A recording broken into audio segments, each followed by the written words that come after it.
कैसे ला सकते हैं और सकारात्मक बदलाव कब आएगा? जब हम अपनी जिम्मेवारी समझेंगे। हम कहते हैं जब किसी की तरफ एक उंगली कर रहे होते हैं तो 3 उंगलियां हमें भी देख रही होती हैं। वो 3 उंगलियां कहीं ना कहीं प्रश्न यही कर रही होती हैं कि आप उससे तो क्वेश्चन कर रहे हो, आपकी जो जिम्मेवारी थी वो आपने क्या की।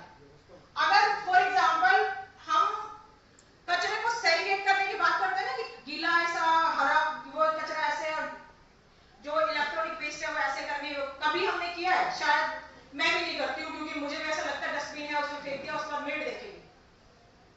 तो ये चीज, बात छोटी है, चीज छोटी है, लेकिन कहते हैं ना छोटी छोटी चीजों से ही बदलाव आता है जीवन में। और वो छोटी चीजें शुरू कब होगी? जब हम सब लोग इकट्ठे बैठेंगे, जब हम सब लोग उसके बारे में बात करेंगे। वो परिस्थितियां थी, वो इतनी विषम हो चुकी थी, क्योंकि उस टाइम पूंजीवाद और समाजवाद, जिसे साम्यवाद कहते हैं, कैपिटलिज्म और कम्युनिज्म इतना हावी था लोगों पे कि उसके अलावा उनको कुछ दिखता ही नहीं था। जो अमीर थे वो अमीर होते जा रहे हैं, और जो गरीब थे वो और भी गरीब होते जा रहे हैं। उस समय एक ऐसी आइडियोलॉजी, विचारधारा की आवश्यकता थी जो सही मायने में सही समय पे सही जो लोग हैं जिनको जरूरत है, जिसे कहते हैं ना जो जरूरतमंद, अंतिम पंक्ति का मतलब ये नहीं कि जो ये फर्स्ट पे बैठा और लास्ट पे बैठा उसका विकास। अंतिम पंक्ति का मतलब जो हमारे समाज में दबे कुचले और दीनहीन व्यवस्था में जो लोग रह रहे हैं। आज के डेट में संभव नहीं है कि सब चूल्हे से रोटी बना सके, लेकिन फिर भी जो महिलाएं बेचारी पूरे दिन काम करती हैं, बरसात के मौसम में उनका अगर जो लकड़ी वगैरह भीग गया तो खाना कैसे बनाएगी?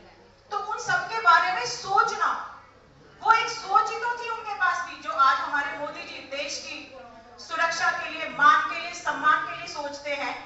उसके साथ ही इसी तरह से हमारे पंडित दीनदयाल उपाध्याय जी भी कहीं ना कहीं विश्व के बारे में, देश के बारे में, समाज के बारे में और मानव के बारे में सोचते हैं। जिसे हम सर्कल बनाते हैं, मैंने विश्व से इसलिए शुरू किया, शुरू तो इंसान से होता है, लेकिन मैंने विश्व से इसलिए क्योंकि आज जो विश्व की परिस्थितियां चल रही हैं, क्योंकि हम एक भारत एक ऐसा देश है, मुझे लगता है, जो अपने आप में खुश है।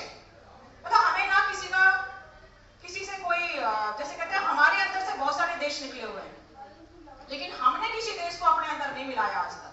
हमारी ये मानसिकता ही नहीं रही कि हम अपने घर से दूसरे घर में झांक के उनसे लूट ले। तो हमारी जो मानसिकता है, हमारे इस बात को दबाया। मैं अपने बच्चों को खुद पिक एंड ड्रॉप करती हूँ। जब मैं खुद उन बच्चों को लेने जाती थी तो स्कूल के सामने लगभग 100 पेरेंट इकट्ठे हुए रहते थे। मैंने उस सबसे बात की, एक्सक्यूज मी करके, कि मैं आपके 5 मिनट लेना चाहूंगी। स्कूल में जो हो रहा है क्या आपको पता है? उस स्कूल में पिछले 2-3 साल से असेंबली नाम की, प्रेयर नाम की कोई चीज ही नहीं हुई है। क्यों?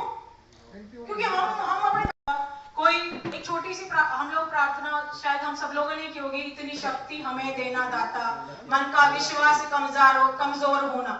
बात मतलब जैसे हमने अभी वो जो गीत पढ़ा था भाई साहब ने, उस गीत में ही एक तरह से पंडित दीनदयाल उपाध्याय की पूरी आइडियोलॉजी, पूरी फिलॉसफी और जो भी थी उनकी पूरी आ गई थी।